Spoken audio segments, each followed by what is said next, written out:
Aloha, shamans, and welcome to our little corner of the galaxy here in a space called EarthStar Spiritual Center.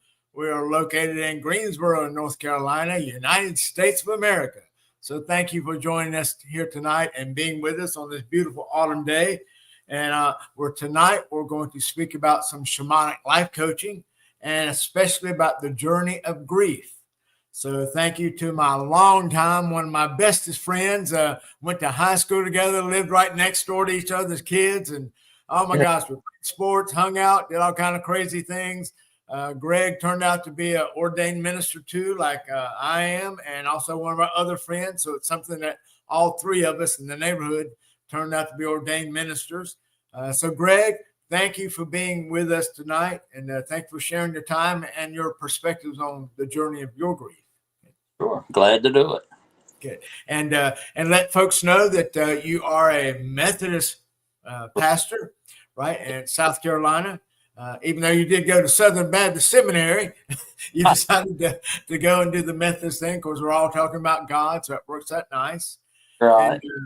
And Greg, when I know you're on here for the first part of this grief series, and your beautiful wife Lisa passed, hadn't been very long. So tell us just briefly about that. How long ago was that, and how did she pass? As much as you'd like to share about that. Sure. It's been almost 5 months. It was June 30th at 12:45 a.m. I had been her caregiver for about 2 years. She had Alzheimer's, and she actually died from sepsis. Mm-hmm. So, of course, it was heart-wrenching. My brain turned to mush, but I've actually been able to see that blessings were hidden in this trauma or tragedy or the grief. So I'm thinking of it as new or extra training as a minister to be empathetic with people and really feel what they feel. That's great. And you even you're thinking about doing a podcast, right? Have you got into the thickness of that yet and decided how that'll shape up? I'm working on that. Okay, good. But yeah, I will let you know. It's going to be a grieving pastor. I've got the title. Good. And how long have you been a minister now? Not only a Methodist minister, but you're also a hospital chaplain. So you've been in the ministry since you graduated from seminary, right? So how long has that been now? Let's see, about 28 years, I think. Okay, good. Well, thank you for your service. My goodness, that's a long time. Okay. All right. Well, I shared some show notes with you earlier in the week. So let's go through some of our stuff, our presentations, and give folks a chance to understand grief, perhaps from that sense of aloha consciousness and how truly aloha consciousness can be part of what they're trying to do also. Okay. All right. So let's try it. Let's go to the first slide. Let me bring that in. Sure. There we go. All right. So we are here tonight. It is Shamanic Life Coaching and Aloha Consciousness, November 19th, 2025. So the journey of grief. So Reverend Greg Thompson and myself. So thank you, Greg, again for being here. We are EarthStar Spiritual Center in Greensboro, North Carolina. So we are a multi-faith church for living aloha and discovering our wholeness. We've been doing this since 2002. Our core principles and beliefs are aloha, and that's all loving God or creator, love, oneness, heart path, and as above, so below, to give us a dimensional perspective of who we are and how we are able to live our life and to live aloha. All right. All right, so let's look at some basic definitions then for our audience. If you were to look up in the dictionary or look up on Google University, you may come up with these same kind of definitions. So let's use that. So let's define grief then as being that about a bereavement, deep distress or mourning after a death, loss of a loved one, involving physical and mental being emotional and psychological, anguish and pain. Now you notice up here I've got after underlying, because I want to make sure our audience understands it. There are some folks who grieve about something that hasn't even happened yet. So they're actually grieving grief. It's almost like the fear thing. When we fear things, often, if not all the time, it's something that hasn't even happened. So we're spending our time worrying or fearing or grieving about something that hasn't happened yet. So we want to make sure that we're aware of that, and we don't, as the old saying goes, we don't want to borrow trouble, right? I mean, we have enough challenges going on in our life, so we don't want to borrow that kind of stuff when it doesn't exist yet. Okay? All right, another good definition then that folks may know about is loss of a person, place, or thing. So that love connection. So really, there's no death involved, but that could just be it could be a divorce, it could be a separation, a breakup. You could have a job change. You could be moving away from your home to another city, a state, a country. So those things also. So loss there of a person, place, or thing. And then another definition could be feelings or thoughts of depression, longing, or separation. Okay, when we think about that. And then you could, let me back up. I'm getting ahead of myself. I hadn't done this in a while, folks, so sorry. a lot of prep I had forgotten about. So the feelings, thoughts of depression, longing, or separation from persons, places, or things. And, this can mean pets, relationships, and residency. Okay. All right. So those are just basic common definitions we may have about what grief means to most of us. All right, now let's look at some assessing choice points. And this is in the beginnings, whenever people have new grief. These are probably some of the three most common things that I work with when I do my shamanic life coaching sessions with folks in reference to grief. And the first one would be remaining in a downward spiraling sadness or a negative emotions. Those are commonplace in the very beginning, a new thing. The second most common is the unable. You just can't figure out how you're able to even move, but you're unable and unwilling to move into change and growth, knowing that is the constant, right? All things will change and do change. And then number three, of course, is when we get in a really negative mindset, we begin to self-sabotage our efforts. And we have this mindset that we must punish ourselves or punish oneself because of something we did or didn't do, or things we could have done better, or had another outlook or better actions. So these are the things that many people may explore at the very beginning. So, and this may be a very simple 3D way of looking at grief. Now, what I want to do is to keep these three in mind, and we want to move to, okay, what happens if we finally get to a place where we are healed during this journey of grief? In other words, the other end of this beginning grief. So assessing the choice points from that side. So if we look at this particular slide, we see that first one that I talked about from the negative sense may be a remaining and downward spiraling sadness or negative emotions. Well, how about if we think about this in a healed or wellness perspective then down the road? And that is shifting into positive, upward spiral of joyful possibilities. In other words, aloha. And aloha, I mean love when I say that. Also, shifting into another gear of peace. So one way that could be is you're no longer in pain. Okay. Another aspect or perspective would be to realize that life is eternal. You will be with that loved one again. Remember, that loved one is part of your soul family, whether that's it's a pet also. Special animal you have. Okay, you will be with that loved one, because remember, that's part of our soul family. And when I say soul family, what I mean by that is, if you can think about all the facets on a diamond, well, all the people that were in your soul family are going to be on that one particular facet. And you decide to go through life eons of time until you decided you've learned all you're going to learn, and then you move to another facet. So some of your soul people may go with you and some may not. So that's what I mean by soul family. So you will see them again, just as you have seen them many, many times in the past, and you will in the future. Okay? And then another aspect of it is that the loved ones they still live in our heart, right? Through our memories, our emotions. one of my favorite authors, Jonathan Carroll. I don't know if you can see this in the small print, but it says, "My memory loves you. It asks about you all the time." Okay? I think that's such a wonderful quote in reference to this. So my memory loves you. It asks about you all the time. Okay? And we may be moving to the slides a little bit quicker here so we can get through it within 45 minutes or an hour. So just make sure you go back and review the video if you'd like to write down these particular slides and the info. Okay. Greg, anything you want to come to mind to add about the positive side of it, or do you feel like you're beginning to see the positive side of things, or are we not there yet? What do you think for you? Well, the pain thing is strange. I got to find another word, but physically I'm not injured, or it's so real, and it's just I've never experienced it.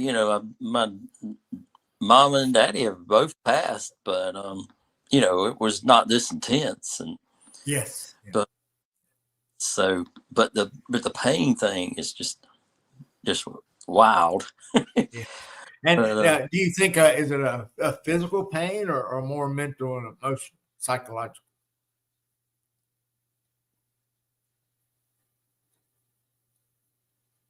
I think it's emotional, psychological, but it's coming through the pain receptors, pain neurons in my body. So yes, I guess being everything's connected, it would take over. Yes, indeed. So, okay. All right, great. And all right, well, let's go to the next slide. Okay. All right. All right, so this one's still assessing our choice points. So this is at the other end of it now. This is when we reach that healed and evolved state. And again, you see where number 2 was before when I talked about unable or unwilling to move into change and growth.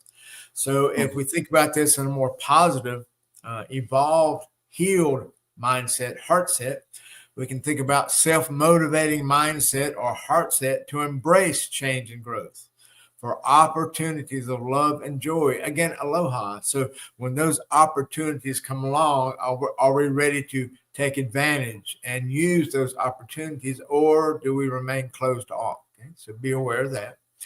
Setting new goals and ideals.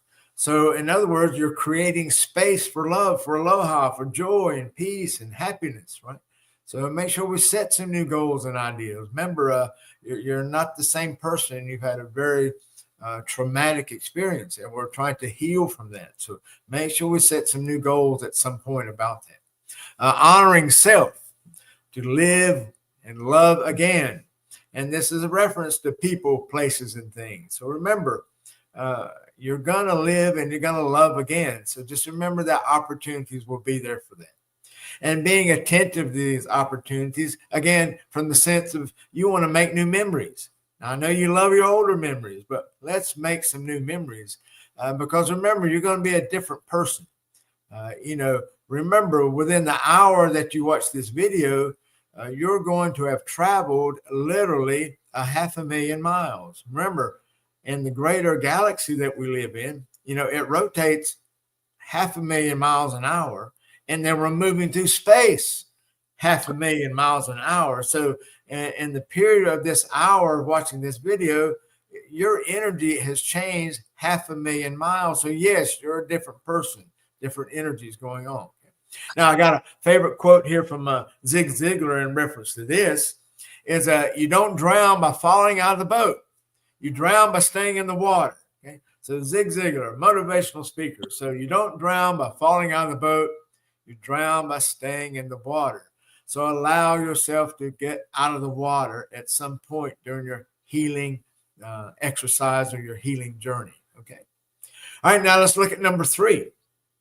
Assessing that choice point. Again, this is at the healed stage, okay, down the road. So remember number 3, the beginning stage, it was self-sabotaging efforts or mindset to punish oneself. Okay, now let's look at this from expanded wholeness viewpoint, okay, an evolved or healed viewpoint. Realigning with God and the wholeness of life and love. In other words, aloha. Aloha, you see I've got the dots after that, and that's the core principles of our spiritual center. So all loving creator is A. L is love, O is oneness, H is heart path, and A is as above, so below. Okay. So how do we do these things? Well, it's by forgiving yourself for your actions and your reactions. Maybe you didn't do things as good as you thought, but remember, you did the best you could at the time. Okay. Healing, as we all remember the old saying that time heals all wounds. So how long to recover? Because remember, if we stay in the water, you will develop a habit for and of grieving. So make sure you're aware of that. Make sure you're aware of your intention. So think about that time of recovery, even though the time is going to be your time. But remember, this is a journey. There's a beginning, there's a middle, and then there's an end, because that way we're ready for another journey. So just keep that in mind, the process of that. And then, of course, love is the alignment, as it is in all things. It always has been, it is, and it will be forever, because love is everything. It's anything and everything, everywhere. So see, hear, and feel the love in everyone, everything, and everywhere. That way, by the time you do that, eventually you will be the love in every moment. And this could be what this journey of grief is all about for you, this particular growth, this evolutionary step that you're going to take into who you are and how you'll be, especially with this wonderful dimensional shift upon us, as we almost think about moving into 4D, the density or dimensional love. Okay? Let me put my glasses on for this one. I had to make it small. So this is the quote for this section, comes from Amelia Earhart. The most difficult thing is the decision to act. The rest is merely tenacity. Yes. So once you decide to act, then you just got to stick with it and got to do it. Got to be tenacious, right? So go to Amelia Earhart. Okay. Wonderful. Okay, good. All right, now, go ahead, Greg. I was like, Confucius said, journey 1,000 miles begin with one step. Yes, one step. That's what we do. So take that step, because just think, that one step, that could be a whole journey. And then the next step, of course, is that next journey. Yeah. So we keep moving. So that's the goal of what we want to do with that. Oh, thank you. Thank you. Right. Okay. And then now let's look at some acronyms, another part of our objectives. So this again is for the beginning or new stage. So you're assessing a beginning, a new grieving feelings and thoughts. Now, these are some of the words that I've come across in dealing with the folks that I share time with during our shamanic life coaching sessions.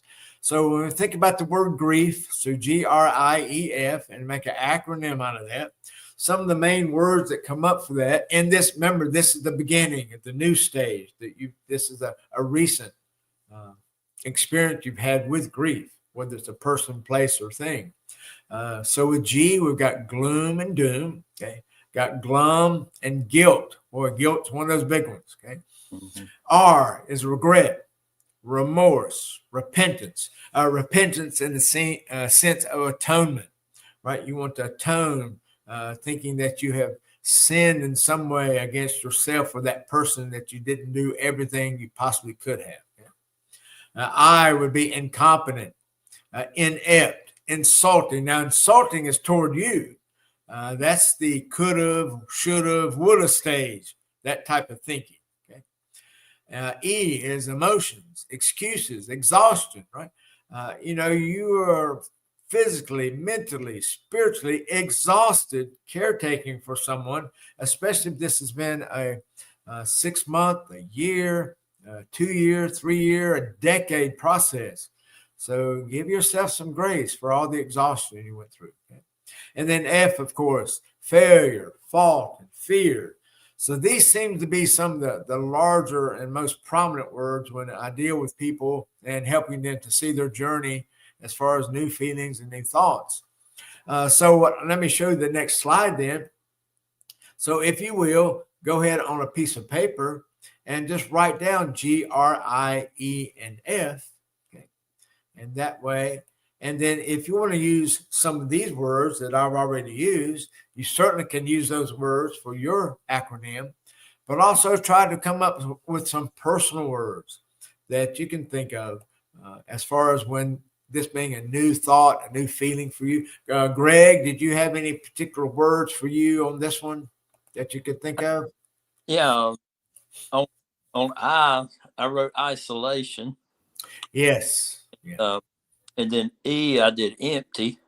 Okay. And now on the isolation, can you expound on that? Does that mean you just don't feel like being around people, or is it people don't want to be around you? Well, sometimes it's a little both. Sometimes Okay. Tired, and I'm an introvert, by preference or whatever. So people tire me out, but the isolation also was from the caretaking and the constant attention it demanded, and so that was kind of my thing on isolation. Okay, good. But, Thank you. And you have one for E? I did empty.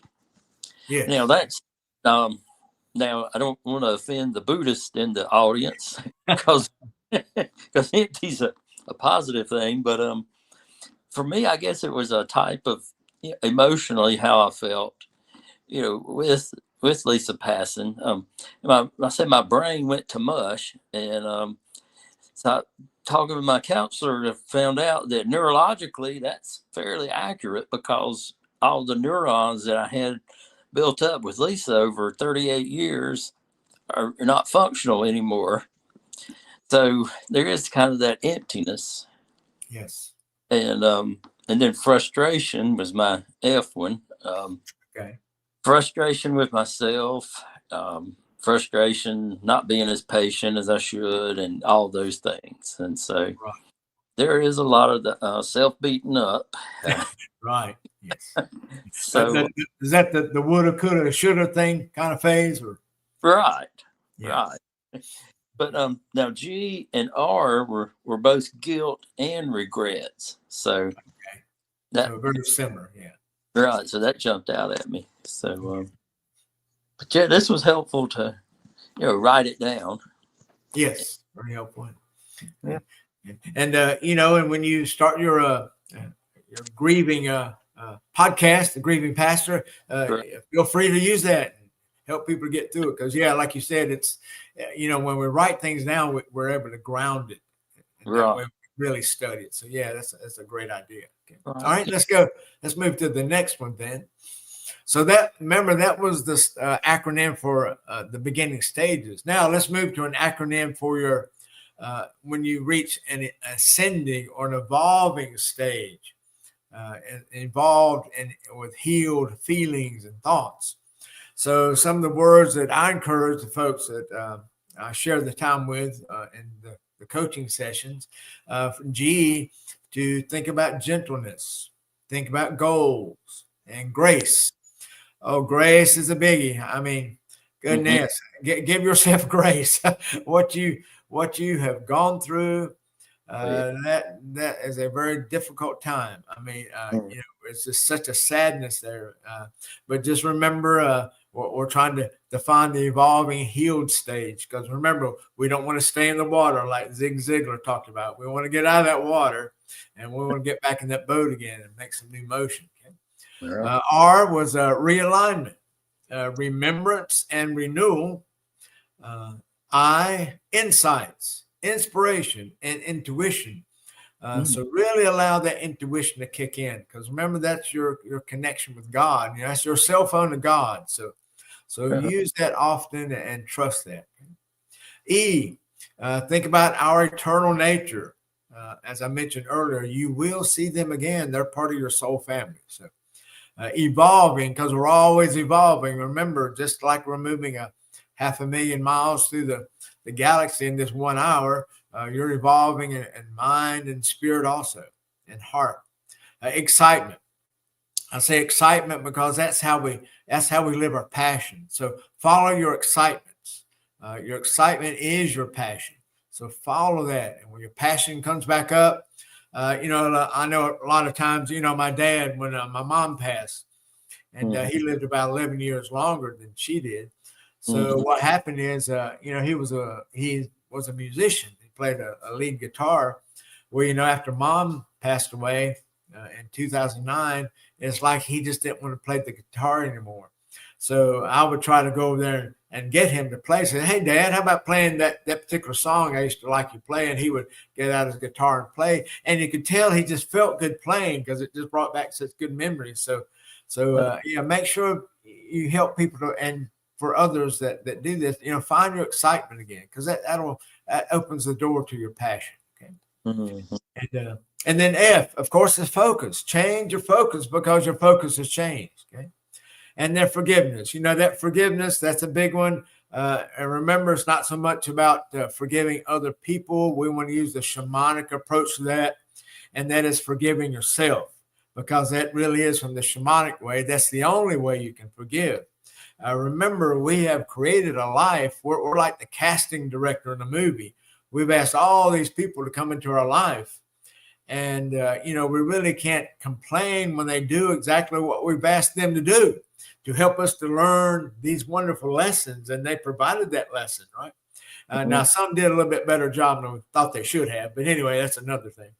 So we've got to forgive yourself for how you acted and reacted, because we really can't forgive these other people you asked to be part of your life. For them, you just say thank you.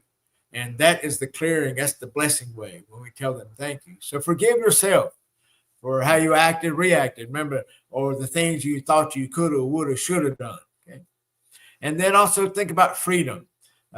Be free to love and to live again. Be free to recognize your unique skills as a divine person. And you know that you can and you will move on, because this is a journey. Like Greg mentioned earlier, you know, from A.L.O.H.A, just take that next step. And that's what I encourage you to do. So if we go to the chart on this one then. So again, have another sheet of paper. And on this one, put down your evolved or healed feelings or thoughts. And that even though you may not be there yet, what would be some of those thoughts, or who is it you want to be, and how is it you want to act and react at the point where you are healed? Because that way we have a goal to attain, and our subconscious needs that goal. Remember, that subconscious is a small child, so it needs a place to go and play. So create that playground for the inner child. So just think about the words you would use once you become evolved and healed. Okay. So Greg, any particular thoughts come up on this one for you about how you think you'd like to be and who you'd like to be at this healed stage? Yes, let's see, for G, I put gratitude. Yes. Because, you know, that's so important. And R, I put resurrection. Well, good. That's a little theological, but yes. renewal is what I was thinking about. Yes. And I is integration. You know, emotionally, we integrate the experience of our loss. We don't really get over it, but we bring it more into us instead of trying to reject it. Yes. So we have a stronger sense of self in a positive way through being integrated. And E was empathy. As I mentioned, I'm a lot better now with that than, having gone through this, and will continue. These are just fortunate things I thought of. And then F is freedom. There is a freedom that comes from when things fall apart. And I borrowed that from somewhere, but I'm not going to try to sell it. But there is, when things disintegrate, we have a freedom that we may not realize till we push and work with it. Yes. So this would be mine, what I'm evolving toward and developing to. Okay, excellent, good. Also, excellent words that you could add Greg's words to. If at home those are watching the video, add this to your little sheet and use some of those words that Greg's used, not only for the beginning, the new feelings, but also for the later feelings, the evolved feelings. Okay, thank you, Greg, for sharing that. All right, wonderful. Okay, so now think about, as far as you're concerned, what will need to happen to move from this beginning and new grief to the evolved healing or the healed, the wellness for everybody in the audience. So how long will this take? I mean, we know God will be involved, obviously, but think about the clock. So, some cultures, most notably, they provide like a year in mourning for a year. So I think that's often what we hear about when we have the passing of a loved one. It's, don't make any major life decisions for a whole year, like selling the house, getting rid of tools and clothes and things like that, because you may want to have that later on. So that could be a good time frame, but that'll have to be for you. That has to be a specific thing. And you remember in the movie Dance with Wolves, remember when the white girl that was living there with the Sioux tribe, and remember when it was time for her to move on and have that relationship with Kevin Costner. Remember her kind of adopted medicine father, man. He came up to her and says, okay, you don't have to mourn anymore. You're no longer mourning. And then what? In about 3 days, they got married, right? So it's like that cultural preference was there. So you may have a particular cultural or familial presence or time frame for you as far as how long you want to be in this grief process. Or you may have this thing in your mind that, well, I'm always going to be in this grief process. So remember, train your body to know that when you say I'm in grief, it's not always that feeling of sadness. Remember, it can be on the evolved end. It can be on the healed end. It's this greater love when you think about that. So make sure you give yourself those foundations for what grief is, what it is now, and what you plan for it to be or not to be in the future. Greg, have you got any insights for you as far as time frame? I know you says been 6 months now for you and Lisa? Well, almost 5. 5, okay.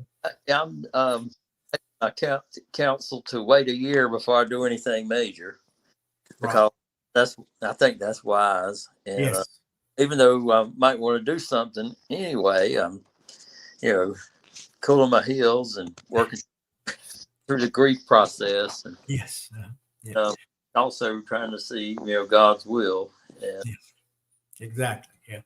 Yeah. And I was speaking with a friend of ours a couple of weeks ago, I think now, maybe a week ago, but talking about being a grieving widow. I said, okay, well, let's change that perspective. You're not a grieving widow. You're just back on the market. So change that. So it's a healed thing. I mean, you got new opportunities coming. So just thinking of it in that concept also. Okay, right. So you're back on the market, brother. Whenever you're ready, you'll be ready, right? Greg, anything with those that come to mind, or anything in your wisdom you'd like to share these parting moments? And thank you very much for being here tonight, sharing this. I know it's still fresh for you. Good. It is. Counselor continually reminds me of that, and also the spiral nature. We like things in linear, beginning here and ending, but life wasn't created that way. And so some days, I might think, man, I'm feeling good about this grief, and then I wake up the next morning, oh, good Lord, it might as well be June 30th again. Yes. But that's not, it's not that I'm regressing. It's just the process or the journey of grief. And it does not follow logic or reason. Yes. Yeah. And be gentle with yourself, be forgiving. I'm trying to, so I don't sound like a hypocrite, but please, it really helps. And I think also the other thing is that you got an opportunity here. Like I have an opportunity, so I'm looking at what I can evolve into from this situation, because it's been opened up for me. And so God has something else in mind, and I'm trying to use wisdom to let him direct me. And so that's just off the top of my head. And Greg, how long you cared for Lisa once you started getting bedridden stages? How long was that you cared for her? Well, fortunately, that was just like 2 months. Yeah. But in the meantime, there was all the, repeating the same question over and over and over. And sometimes she didn't know who I was. And she would call the cell phone, try to get me. And sometimes she thought I was her dad that's, in heaven. Yeah. That was pretty tough. That was a lot of crying just for sanity purposes. So, but so, I felt it was a privilege for me to do it. And I'm grateful God gave me the strength, because it was, sometimes it really wore me down, and there wasn't a lot of time to, re-energize. But so it's I think it's I'm starting to feel the positive, seeing the blessing in the, I won't say curse, it's kind of a little something, but the blessing in what wasn't really blessing material, something like that. So, and one last thing is that I have really seen, as Paul wrote in his writings, that God's grace is sufficient. And I've read that ever since, a long time ago. But I beginning to realize that God's grace is sufficient. And so that is really nice. And to experience it is different than, head versus heart knowledge kind of thing. And so, but that's really been a big thing for me. That's the gratitude, I guess, coming out. Right. And, that'd be a wonderful acronym to do, wouldn't it? Grace. That'd be a wonderful, like you just said, gratitude for the G. That'd be a nice one to also kind of put hand in hand in a little notebook with your grief journey stuff. Yeah. So thanks for that. Well, thanks for coming on here, brother, and sharing your journey with us. And Greg and I were, we were high school people. We went to Southern Baptist Church, and I think I don't think we thought about it back then, but we were really very Taoist and Buddhist and our approach to things. Of course, Greg, knew my mom because we lived right next door. And but yeah, we had a very open viewpoint about things, and then it was wonderful to be able to get in with the Christian aspect, and with Jesus' teachings, So that's very nice to have that. So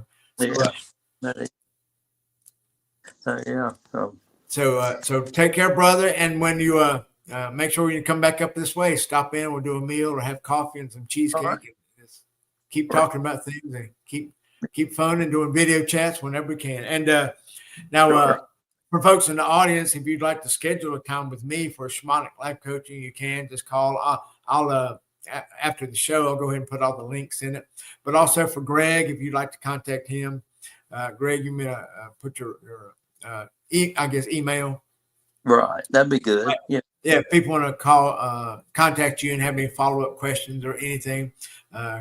Greg is certainly apt to do that. I mean, remember, he is a Methodist minister. So, and good luck with the podcast at Grieving Pastor. It's got a nice ring to it. I like that. Yeah. So that'll be great. So I look forward to seeing that when you go active with that. All right, brother. So thank you very much. Well, let me close out everybody with a POW. So that's the Hawaiian way. Remember, POW, P-O-U. That means it's all over. All right. And then I'll play our little ending thing. Oh, wait. I do have 2 more slides I want to end with. Let me put that back up. So remember, we're one collective diamond soul. Okay. And so one diamond in many facets. That's who we are. And remember, you are divine.